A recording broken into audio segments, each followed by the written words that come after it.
Hey everyone, thank you for letting us join you today. Like Laura said, my name is Nate. I work in UW Communications as a social media specialist running the UW-Madison social media accounts. So it's a lot of fun sitting in front of all the channels every day watching all the cool stuff that flies by my desk. So and so, we have a lot of things to share with you today. But before we dive in, we thought first it'd be good to take a few minutes, kind of give a brief overview of, some of the social media channels that we'll be talking about today, and some of the terms associated with them, so we can, bring everyone up to a level playing field no matter where you're at. So for some of you, this may be review, and for some of you, you might be hearing some of these things for the first time. So I thought we'd start off a little light. And just a caveat, we're not here to tell you exactly, what channels you should be on or what you shouldn't be doing. These are just some recommendations. It's not a one-size-fits-all. But through the scope of communicating science, we want you as scientists and researchers to be able to utilize these tools for your benefit. So let's jump right in. Facebook, everyone should recognize this one. It's one of the largest social networks in existence with about 2.5 billion monthly active users. Around 7 in 10 US adults are on Facebook. So it's massive. However, Facebook primarily functions as a friend-based platform, and so you need to have that mutual connection in order to see others' posts. So typically speaking, in a sense of wanting to reach out and share your research with everyone, Facebook probably isn't like a primary platform for doing so. You can share it with your friends and activate your network that way, but for reaching broad range, probably not the most useful, just because of those privacy barriers. And so we won't touch a lot on Facebook today, even though it is that big one. We'll share some more channels that might be more useful for you. One of the fun ones is Instagram. Instagram is all about visuals. Allows you to show off the beauty of your research. Just today, we posted a few photos of the botany greenhouse in Burge Hall. I don't know if you saw that yet, or if you've ever been down there. It is magnificent this time of year because it's balmy and feels like summer. Nice respite from the cold air. And it was cool. We could kind of use the captions as a teachable moment because we included both the common names and scientific names of the plants. So current students who are following might not even know that they're in scientific names, so they might have learned something from there. But Instagram is, again, just a way to share what you're doing visually. And sometimes, you might want to post something to the grid or what is your permanent collection of posts. But there are also things as Instagram stories. Those are 24-hour self-destructing posts that are a little bit more ephemeral. And say you're out in the field and want to share a snippet of your day. A really easy way is to share that content is through an Instagram story. My friend Evan is in Tom Givnish's botany lab. And he does a lot of research over in South Africa. And what he'll do is he'll post kind of like a time, timeless of his day, and as he's on the hunt for endangered species in South Africa. And so you can kind of see his journey. It's really neat to kind of go on, a research trip with him. And so Instagram stories, kind of like behind the scenes look, might be a neat way where you can bring others into your research. And with Instagram, mutual follows aren't required, but the app doesn't exactly let you to share others' posts on your account with your followers. And so, again, there are some barriers to really amplifying others' work to your followers. So Instagram, while great, is not the easiest for reaching broad audiences. One way you can do that, though, we have a thing coming up called the Cool Science Image Contest. And if you've heard of it, has anyone submitted an image to the Cool Science Contest before? Awesome. You can just go to wis.edu and search Cool Image Science Contest. There's a panel of experts who will judge the photos you submit. If you win, you get a $100 gift card, a print of your own. You get published, and you get in some sweet internet karma. We'll tag you on Instagram. So yeah, it's a really cool contest, and I hope you submit your images. All right, LinkedIn. LinkedIn is kind of like the dark horse of the group. It's like its users are hyper activated, and especially in like the entrepreneurial and business world. So especially with our D2P, or discovery to product, we try to post as many of those stories to LinkedIn because LinkedIn is very network based. It's not just there for like building an online resume as I thought it was in undergrad. And so like Facebook, you can build connections, you can mutually connect, but you're also like say you list your alma mater, you're automatically added into that network as well. And so it's just a really easy way to connect with alumni, fellow Badgers, or whatever your alma mater might be. And so you can really utilize that network to your benefit. One of the ways that you can do that, I had an admin of the UW-Madison LinkedIn group. It's just one of many LinkedIn groups just at UW-Madison, but there are, I believe, just over 18,000 members in the UW-Madison group. It's by invite only. You can request to join, and in there, folks post job opportunities, talk about what they're doing in their field. It's a great way to share things that you're doing, or share your colleagues' work with folks who would likely care about it, since they're also part of that university network. So yeah, the LinkedIn groups are a great way to find caring individuals who might want to talk about and share your work.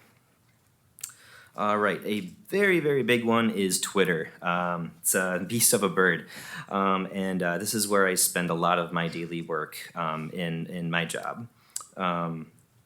One of the things that I love about Twitter the most is that it's live, it's public, it's conversational, and it's as public as you want it to be.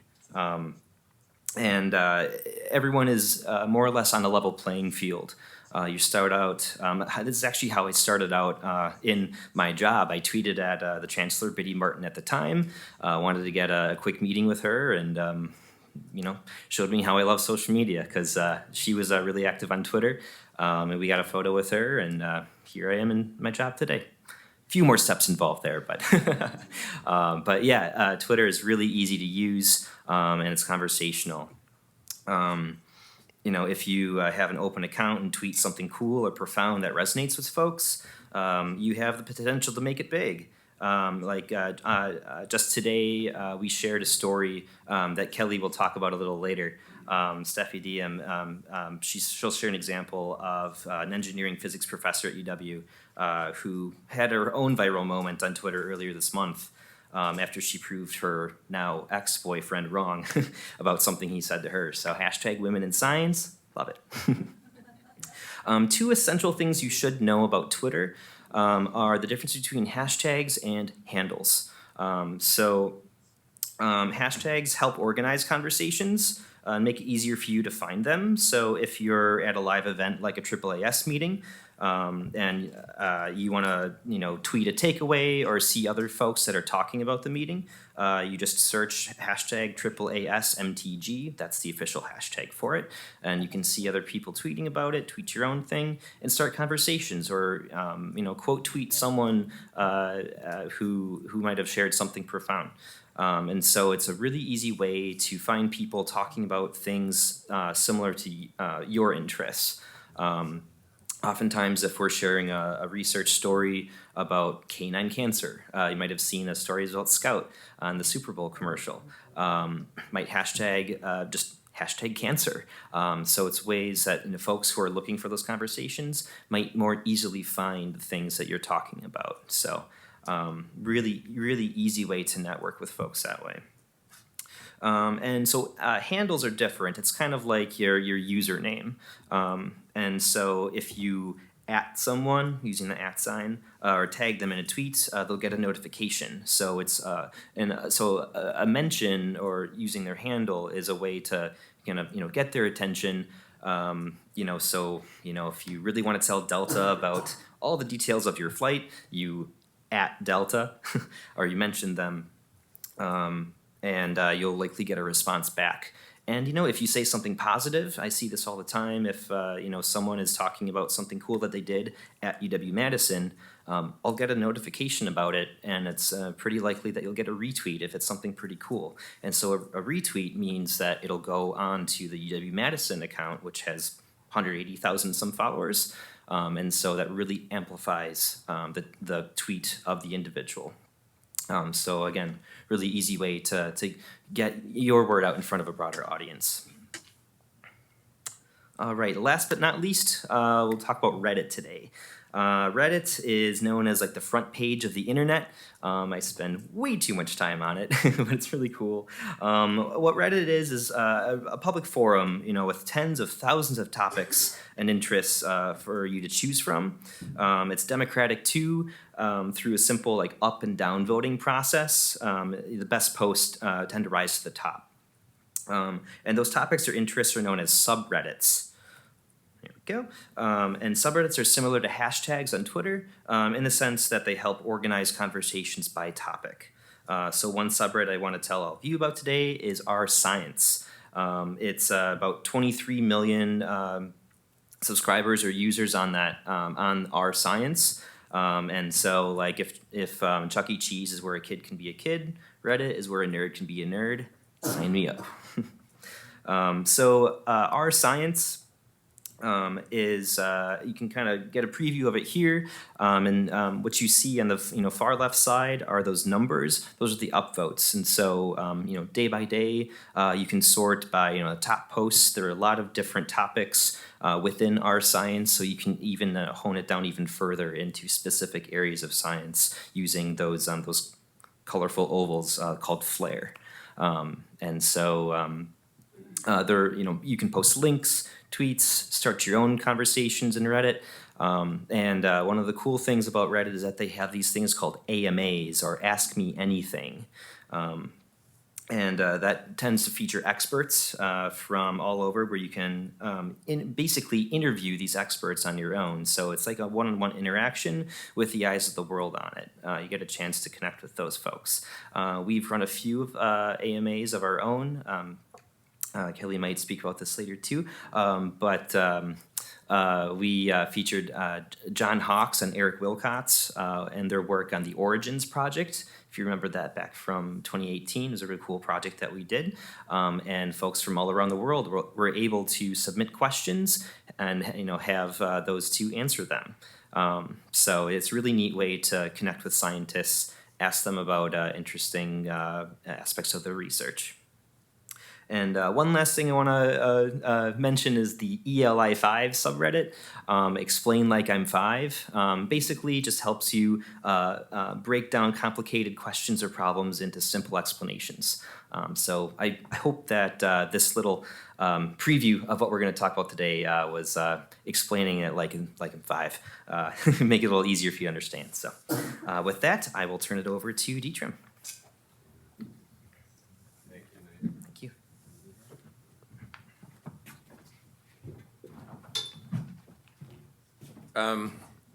So thank you, first of all, for having me, and apologize if I sound like I'm talked out, but I ran over here from my lecture on science, media, and society, my undergrad lecture, which ironically touches on a lot of these issues, why it's important for us as a community to increasingly, or not increasingly, but to maybe primarily pay attention to these channels over some others.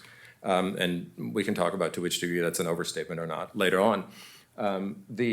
What I want to touch on really quickly, and I want to go through a few of the data points of why this is important, how we sometimes F it up, and then number 3, where I think some of the pathways forward are. And I want to start with where our audiences are, and I mean that to some degree, elite audiences, but I mean that public audiences where the profits are. And I will tell you a quote from a UW alum, or at least a UW system alum, now fairly prominently in Axios Media. I will tell you a little bit again when things go off the rail and then just have a couple of thoughts moving forward. This is one of those graphs that for most of us in the room is going to be fairly depressing because if you look carefully at the top right-hand corner, you see that this is from the Oxford Reuters Internet Institute. They collect data every year on where global audiences are from messages. In general, this is where people in the morning when they turn to news on their smartphones for the first time, and you can see the age breakdown where the old group is 35 plus. So that's for all of us who are in that group. We're now in the old group.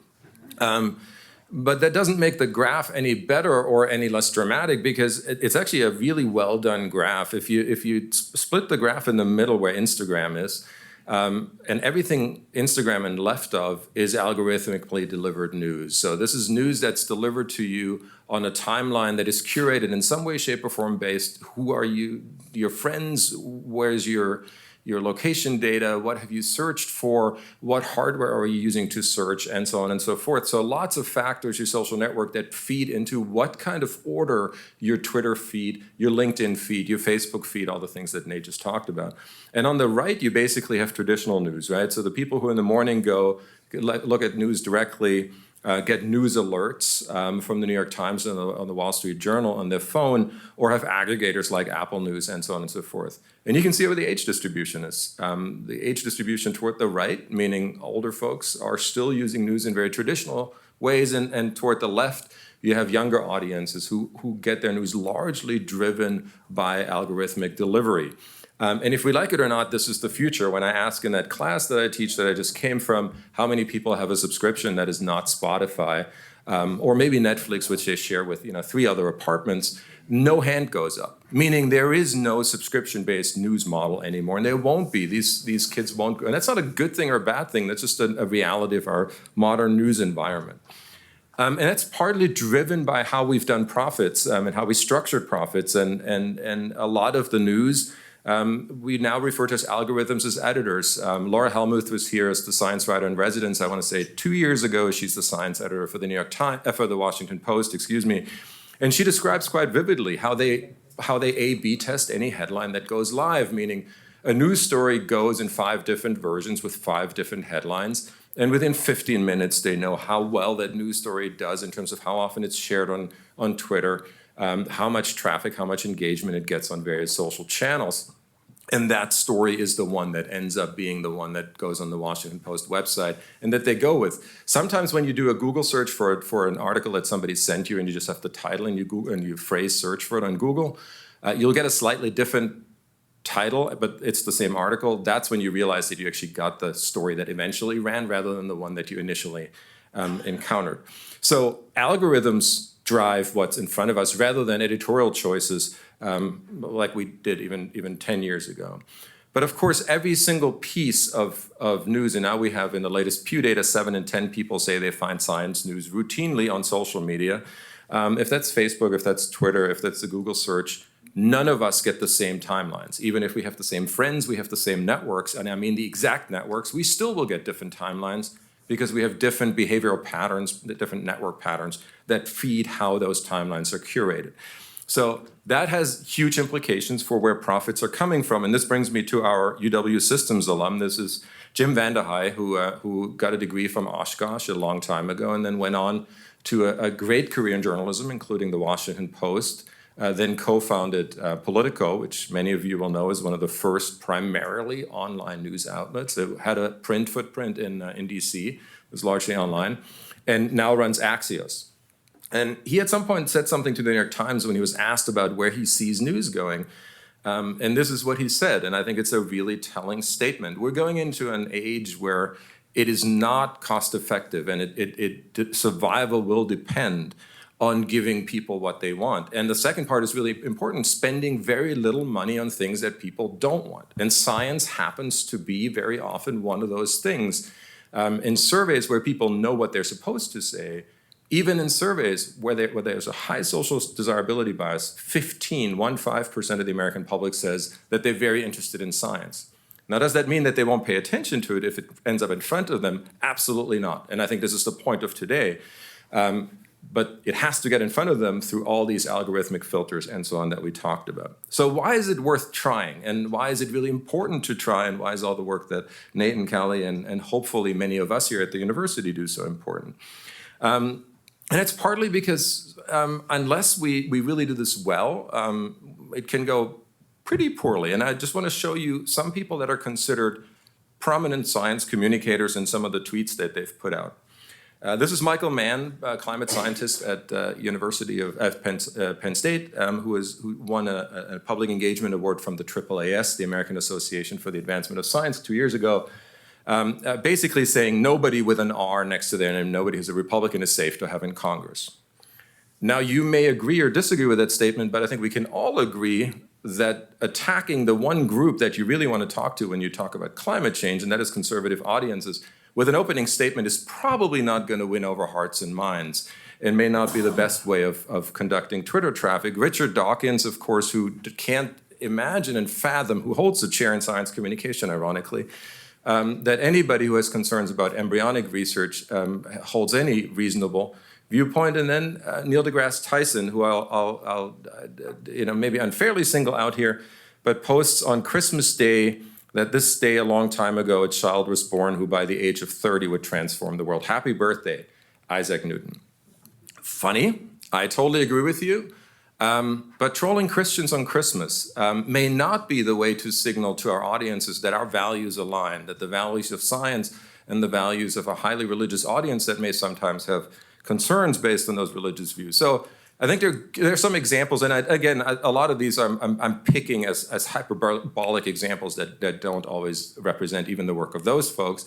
But I think there's reason to pay a little bit closer attention and work with the professionals that we have at universities here that can help us do this better. So, couple lessons moving forward. I just want to show you a few things from research. We've done a lot of research in the Department of Life Sciences Communication in the College of Ag, where I'm housed. A lot of our work deals with how do we present science, partly in a way that's understandable, but mostly in a way that resonates with values that are important to all of us, to 325 million Americans, and hopefully even beyond that. And a lot of the work a lot of the reasons why people are excited about science is because of its outcomes. And those really tend to fall along two lines. One is the economic impacts that science tend to have. And then number two, the pushing scientific frontiers in new, exciting ways, if that's health or if those are other areas of new investigation. And I think we've done again and again a fairly good job here at Wisconsin, highlighting, especially in recent years, some of the tremendous economic driver that the university has been and how it's really transformed life in the state. And that really aligns really nicely with a lot of the social science research that shows how people connect science to their daily, and when I say people, all of us connect science to our daily lives. But the second thing is, and this is work that's been done at Wharton, at the business school, and at the University of Pennsylvania. And what they were interested in is what makes a science story, and they looked at the New York Times in particular, what makes a story, and they called it go viral. What they meant is get a lot of social pickup. And they looked at they coded it for different things: emotionality, practicality, positivity, how long it was at the top of the homepage of the New York Times, surprise. And the steepest line is actually awe-inspiring. And the reason I wanted to, you've heard already about the series the Origin series, now the second shout out, and since Kelly won't say it, I'll say it, that she won at least one award for. So one that I think largely the impacts of stories like this, because they really are, this is the scientific frontier and this idea of awe-inspiring. So it's one of the biggest drivers of, if you're thinking about what stories, yes, it's partly about who you tag. Yes, it's partly the hashtags that people pick up on Twitter or Instagram or wherever else. But it's also simply speaking to that very quality that Katie Milkman and Jonah Berger out of Penn identified and have done a lot of research since then. Also have really good, interesting research on how to write an abstract for a journal article, by the way, that they published in PNAS in a special issue that we co-edited. One of the key, and this is the last thing I'll say, one of the strongest arguments that we hear all the time from the bench scientific community, and actually from parts of the social scientific and humanities community as well, is that of course there's an opportunity cost, right? You can't have this social media footprint and be a good researcher. And I'm going to call bullshit on that one, both normatively and empirically, because A, we're at a land-grant university where if you read the congressional language of 1862, the congressional language that led to the creation of the land grants and the A&Ms was to not just do the research, but to teach farmers to grow 2 blades of grass instead of 1. That is in our mission. This is why we got the land grant, literally. So this idea that communication should not be part of our DNA, I think normatively is a problem. Empirically, people have often made the argument that you end up being Saganized. Carl Sagan, who never was elected to the National Academies because apparently he was too good at communicating. And there's probably some truth to that, and there was some truth to that. But at some point, and this came out of an NSF site visit here when Paul Neely was still in engineering, and he's actually ended up being an author on a later iteration of this piece. We wanted to know, can we actually correlate people's H indices? So this is how many articles with how many citations do they have, which is an indicator of both breadth and depth of your impact within the ivory tower.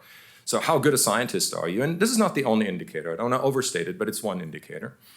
And does that correlate, and when we match this up with your survey responses, when we survey top scientists in fields like nanotechnology, biomedical research, and so on, does that correlate with how often you communicate, how often you communicate with reporters? And you know what? Lo and behold, of course it correlates. You tend to, if you talk to reporters more often, you also tend to have a larger academic footprint, or vice versa, right? The causality can go in both directions. Same thing if you're being mentioned on Twitter. If you actually get some pickup for your research on Twitter, it tends to be correlated to you also being a researcher with a higher age index. And again, the causality goes both ways. But it's not bad either way. Either the best researchers are also the ones who have social media footprint because they're such good researchers, good, so we want that.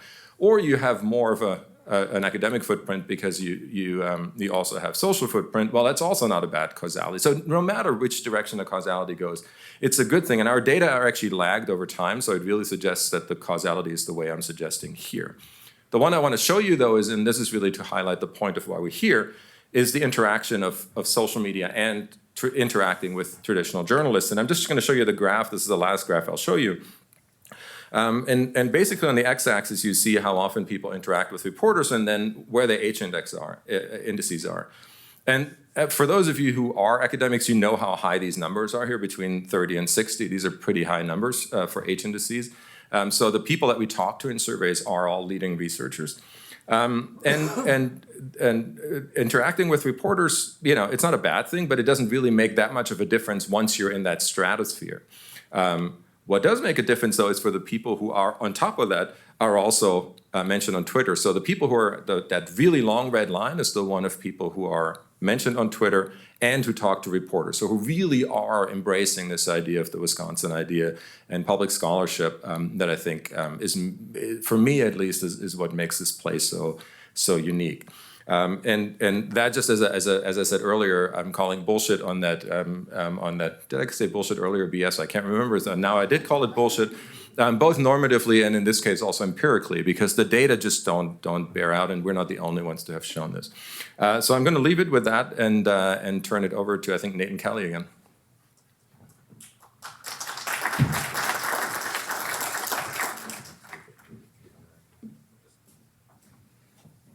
All right, thanks everybody. So I am Kelly Tyrell. I am a science writer. I've been on campus for about 6 years now, and I'm currently serving as the interim director of research communications in university communications. So what that basically means is it's my job to work with a lot of the people in this room to either share the stories that are coming out of your departments and colleges, if you're at the communications level, if you're a researcher.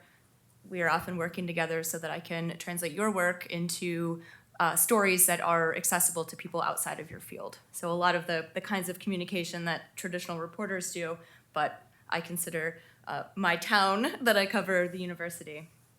I think you heard a lot from Nate on sort of what some of these platforms are. I'm not going to talk about all of them, but I'm happy to take questions on them when we have our Q&A period.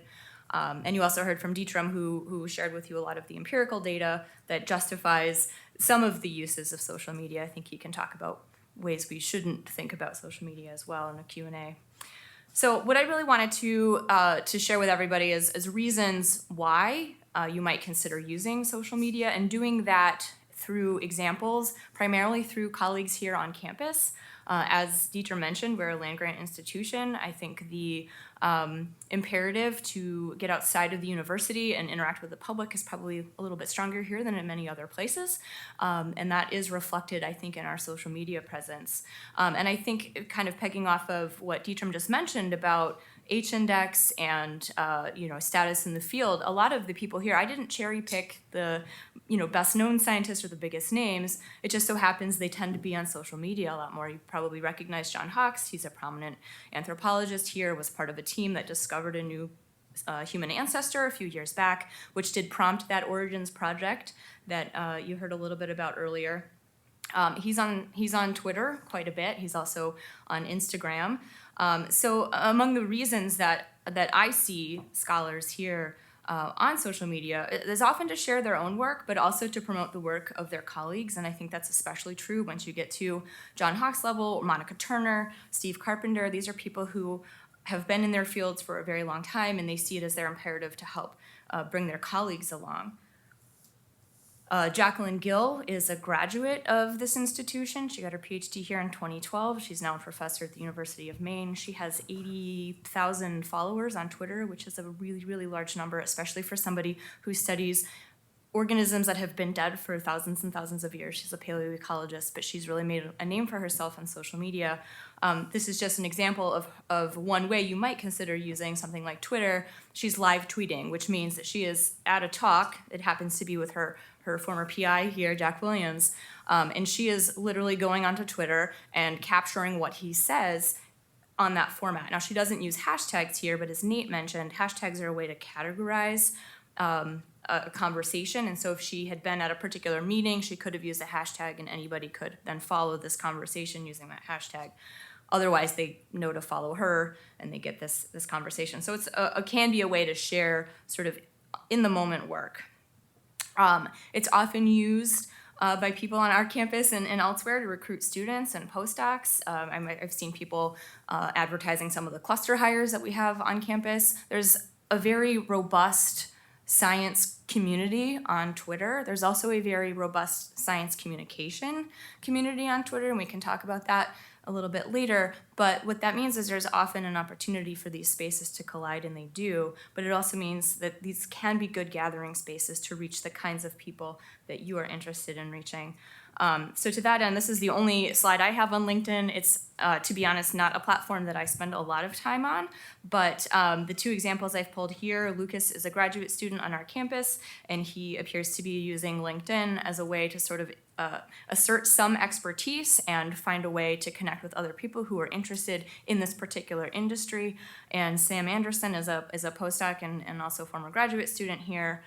She is really involved at the policy level, and you can see from this example, she's using this to recruit people for a particular event that happened at the AAAS, the American Association for the Advancement of Science meeting last week. There are also people who use it to share science. So Kaylee is actually also a grad of the university. I met her completely independently, but she uses it to this is Instagram. I know Nate talked a little bit about Instagram and its reach in terms of audience, but she uses this just to say, gee whiz, isn't science cool? Let me bring you into the process a little bit. Let me show you how this is done. And she's got a number of followers, many of whom are also scientists, but many of whom are not. It's often used to debunk, and so I have an example here. One is from Instagram and one is from Twitter. So the first one, essentially there's a conversation happening about genetics, and somebody tells Miriam Zeringham, who's a really great science communicator and scientist, that she should go study genetics, and she says, yeah, by the way, I have a PhD in genetics. To bring up Jacqueline Gill again, this played out just a month ago. Similarly, there was a long conversation occurring on Twitter. She has some expertise, she shares it, somebody comes in and says, yeah, you don't even know what you're talking about, you should go into the classroom, and she responds, I do, as the instructor. Social media can also be a way to humanize science, to demonstrate to your audiences that scientists are real people. Susanna Harris often uses her social media platforms to talk about mental health and graduate student experiences, and so it's a way to sort of find and connect with like-minded people, and also share the kinds of experiences that maybe we didn't have ways to share before outside of our own physical communities. And here's Kaylee again participating in the International Day of Women and Girls in Science. So a lot of these things spring up on social media and provide a good opportunity to have conversations that are already playing out socially and in society, and really hone it to your particular audiences. Nate mentioned this earlier, so this is Steffi Diem. She's a new engineering professor here. We have a story today. The new engineering professor outsmarted doubters, and Twitter loves it because she had such a fun, sort of unique story.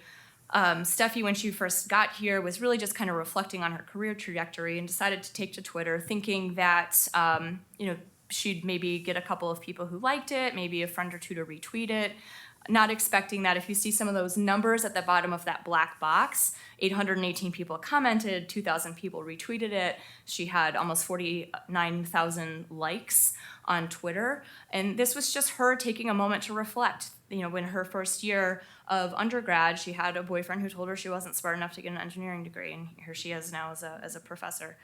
And she had a really great quote in the Q&A that we published today. The great part of Twitter is meeting people from around the world who have shared experiences and learning something new and inspiring from them. I also had several people send me private messages to say that my tweet made them realize they weren't alone in experiencing comments like these. So it can provide a way to really connect with it through shared experiences that maybe you didn't realize others were having. Social media can be used to share good news. This is Anna Scope, who's a professor here who's really been a really good ambassador for women in STEM, as well as people from underrepresented communities. It can be used to make news. So Nell Greenfield Boyce is a reporter at NPR, and she put out this feeler tweet in early February. She's trying to do some research for a story about emojis. Kristen Bernard is a professor of veterinary medicine here, and she happened to see Nell's tweet, and she responded to it, and that led to her inclusion in a story. It's maybe silly, but this is a good way to start building connections with reporters, because now Nell knows Kristen, and when Nell is working on a story about an emerging infectious disease, she knows a virologist to turn to who is willing to play along in this fun game. Twitter and other forms of social media can be used to promote others. This is something I've seen a lot more, particularly among scientists of a particular type, predominantly women and people of color, a lot more, but a lot of promotion of there's, especially this week, there's been a lot of, share 10 women in science or 10 women in science communication that others should know about. And so a lot of these things go around, and then now more people are connected with other people and know who's out there. And again, Anna has done a lot to help promote other people, underrepresented people in science, as has Erica Marin Spiota, who's here on our campus as well.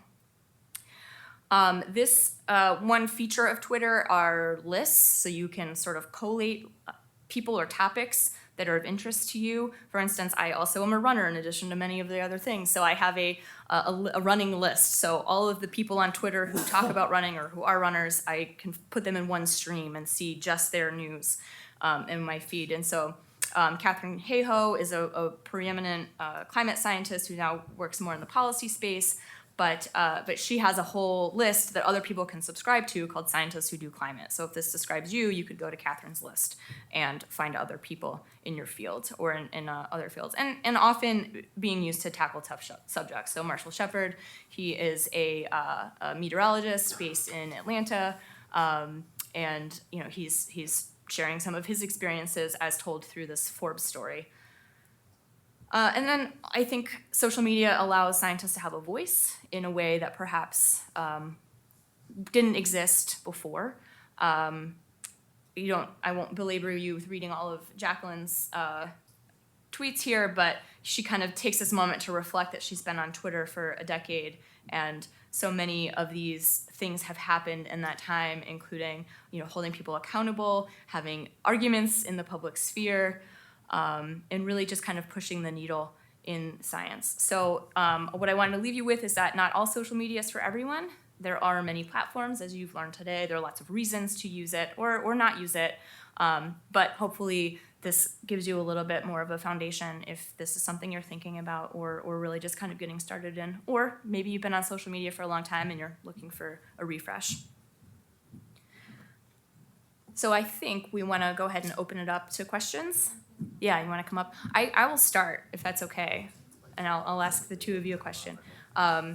If I wasn't currently on social media, and I'm a researcher, and I've got committee meetings and service and classes to teach, and I'm interested in getting started, where would you start? What would be the kind of the best way to get this going? Is that a trick question to come here to this session? I mean, I tell you how I got started. I mean, I basically, I think Facebook is actually not a bad way to start because we're all on it, and it's a really good way of trying things out small. But I think Twitter is the other one that's really easy to do because your footprint at the beginning, I think, is going to be fairly small. Even if you hashtag certain threads, you're not going to immediately get pickup. You can lurk, you can actually follow. I use Twitter to a large degree also as a professional news resource where I follow certain themes that are important to me, new articles that are being pushed by people that I admire, that I think are really good researchers, and then scale it up. So I think it's actually just getting your feet wet, and nothing can go wrong anyway, in my opinion, other than actively aggressing people on Christmas, but that's a different. You bring up a great point about Twitter lists. You mentioned those two. I think if you're just starting out, walk before you run. If you don't feel comfortable jumping straight in and making a big splash, so to extend the metaphor, I guess. Search for Twitter lists of people that you think are interesting. They've probably built a few out. There are tons of Twitter lists out there of I manage a department's on campus Twitter list, or if there are runners who are also interested in science, finding like-minded people. That Twitter lists make that really easy to do. Another thing too is just exploring the different platforms and find a space where you feel most comfortable. In addition to doing social media things, I'm really into photography, and so I've naturally gravitated towards Instagram since it's so visuals based. And so I just posted photos all the time. I discovered, followed some of the hashtags on Instagram, found out that there was a Madison area Instagrammers meetup.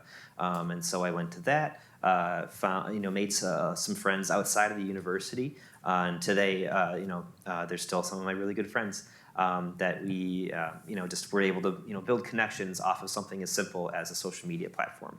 Find areas where you're comfortable. Yeah, there's a professor on campus, Caroline Gottschalk-Drewski. She's in the English department, but also in limnology. She's a really interesting person. And she does a lot of work in the field. She's going out to streams, usually in the driftless area, and looking at land use. And she's taking lots of gorgeous pictures of her and her students out in the field. And she started that just as a way to share what she was doing.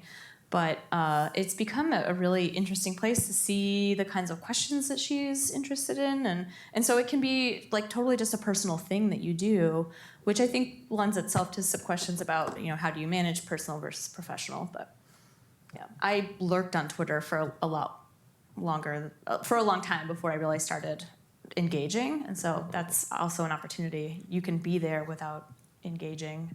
And the one thing you mentioned earlier in passing is how big a community of science communicators there is. And I think and you know this as well as anybody else, there's a huge community of science writers that are all on Twitter. I think every single science writer, if they're writing for the Post or for BuzzFeed Science for the Times, they're on Twitter. And I now have interactions even where people will DM me on Twitter and ask me if I'm willing to read a piece that's embargoed and comment on it. So those interactions don't even happen on email anymore. They happen on DM on Twitter. So it's really becoming a vehicle, I think, for that community as well, even in traditional legacy media.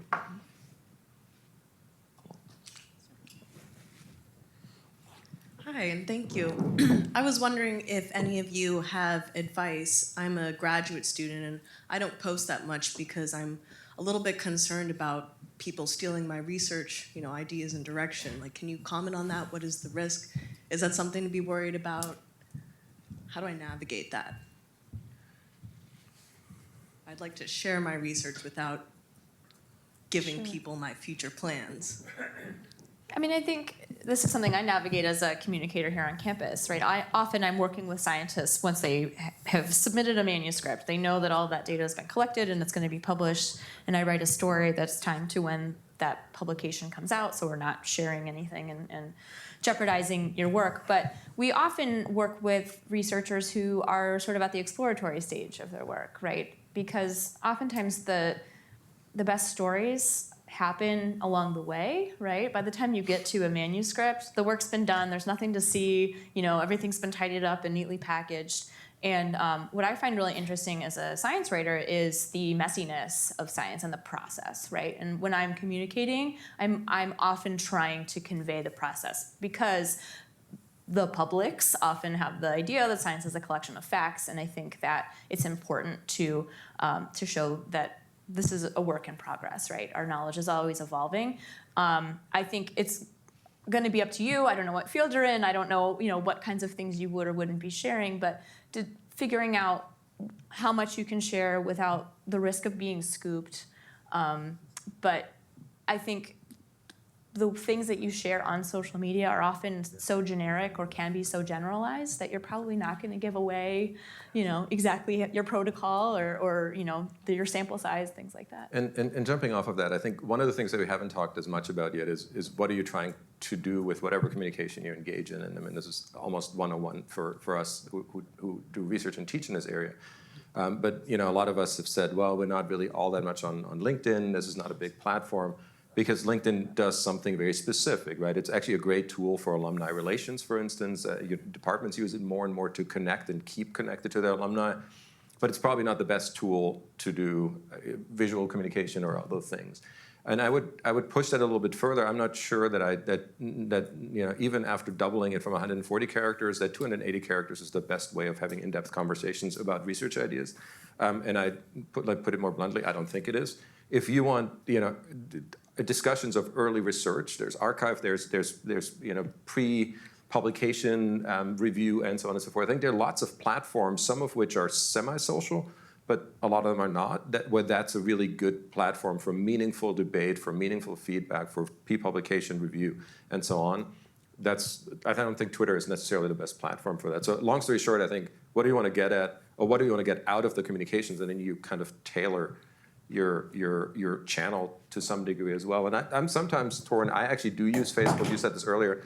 I use Facebook every so often to publicize research, because once there's lots of people and they share it, and you end up really entering into a lot of different networks and elite networks.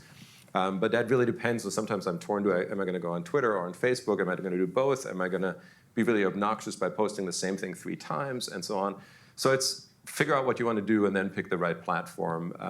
I think most conversations I've seen about back and forth on research on Twitter have gone off the rails, because 280 characters just don't lend themselves to anything that's not going to be misunderstood 5 iterations in.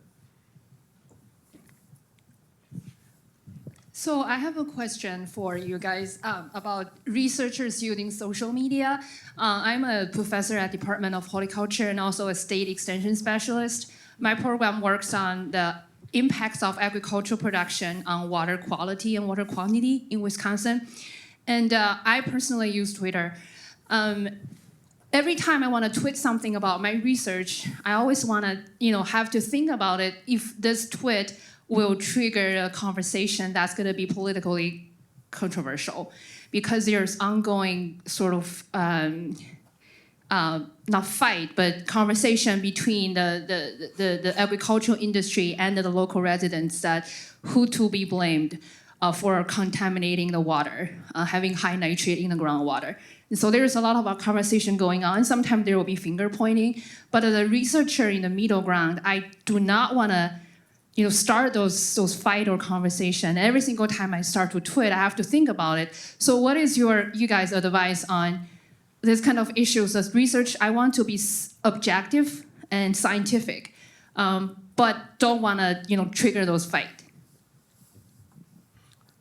So on social media. Yeah. What's really useful, I think, is to look at the 538 at some point did a survey among their most frequent commenters on the posts that they had, and this was on their website. And they asked people why they were commenting And there was a small percentage of people, and I think it was 1 or 2%, who actually said, I'm here to troll. Right? And they just said it outright, which I can't believe that they actually said it.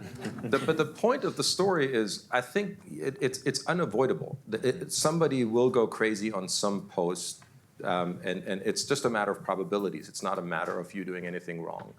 I think so I think there's two ways of reacting to that. One is to just ignore it largely. I think there are some really smart responses that will shut people down, and that's probably not a bad thing.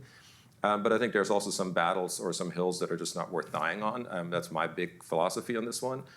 This happened my very first year at Cornell. It was long before Facebook even existed, where people attacked me for a survey we did where we looked at should big business and should, I think it was Big Lots at the time and a Home Depot come to Ithaca, New York. And people attacked me for doing the bidding of the mayor and of industry and whatever else. You know what? That happens, and it sometimes happens even in ways where it's really dysfunctional. We saw a lot of examples here. My colleague, frequent co-author, Dominique Broussard, who is also the department chair in our department, and I did a piece at some point for the New York Times that on a study we had done on online commenting and on incivility. So the irony behind it was beautiful, because people went on Twitter and attacked her. And now she happens to have a PhD from Cornell. I happen to have a PhD from Wisconsin. I would like to think Wisconsin is better than Cornell, but I think people from Cornell would like to think the same thing. But certainly she's highly qualified, but because she's a female colleague, she became the target. I didn't become the target. And so you see the misogyny in that, you see the, and so I think you want to send one clarifying message to that and then just let it go. But I think I would never, and I really do mean this quite seriously, I would never let that, don't let that be in the back of your head. You have good research, and you speak to that research, and the fact that somebody will go crazy on it is just a matter of probabilities. It's not a matter of you having done something wrong. So that'd be my take on that. Interventions are important when it comes to misogyny and other things, but beyond that, that's not a hill I'm dying on. Yeah, you make a really good point. Just in the work that I do, rule number 1 is do no harm. So, be judicious in the ways that you present data or whatever conversations you might be starting. But rule number 1B is don't feed the trolls. Yeah. As Dietram said, they're unavoidable. And, I wouldn't let that be at the front of your mind. Be proud about the data that you're posting. But just know that trolls are there on the internet. So, if you do have something that you can very easily just state as a matter of fact, this is the data, shut them down, sure. But by and large, just ignore them. They're not going to go away. And let your data and just your spirit be the champion of your work. It's also an opportunity to have your colleagues support you too. Yep.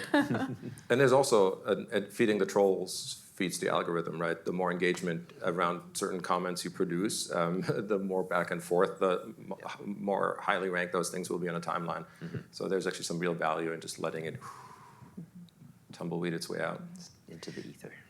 Yeah. We have time for maybe 1 or 2 more questions, but before we get to that, I also wanted to mention that we're going to be sending you a survey about today's session, and we're going to be asking if you're interested in a workshop on any of the platforms that were talked about today. So do please take a look, and if we have critical mass and interest, we'll be following up with an opportunity to get in a deep dive and learn how to really put these things into motion for yourself. So, but we have time for another question or 2.